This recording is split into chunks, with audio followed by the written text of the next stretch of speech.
For today's video mga katupak, ako naman gubon ang inyong adlaw.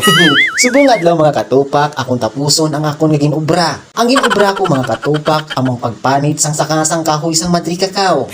Ligad ko nga video mga katupak, ipakita ko sa inyo kung paano magutod sang sangasang Madri Cacao. Gani subong mga katupak, ipakita ko sa inyo kung paano magbuka sang gimpanita na nga sangasang kahoy sang Madri Cacao. Ligad ko pa ini natapos mga katupak kung wala lang nag-ulan diri sa amon.